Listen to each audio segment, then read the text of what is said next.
Marines and several other DoD representatives had quite the heated demonstration at Quantico, Virginia from the Joint Non-Lethal Weapons Directorate. This is a military area. Move away from the perimeter. I say again, this is a military area.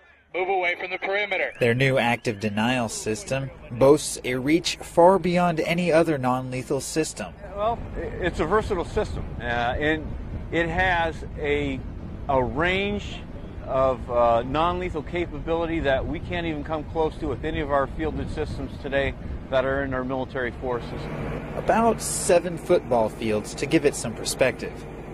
It can deter individuals on a military perimeter all the way up to a riotous crowd, all without permanent harm. It only penetrates 1/64 of an inch of your skin, goes very shallow into where your nerve receptors are, and there's no permanent injury caused by it.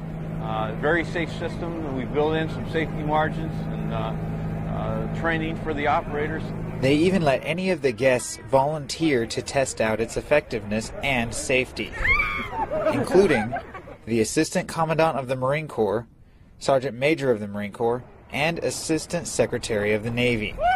Most described it as feeling like a hot oven or grill being opened up.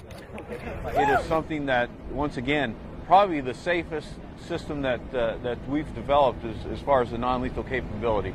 From Washington, I'm Sergeant Andrew Milner.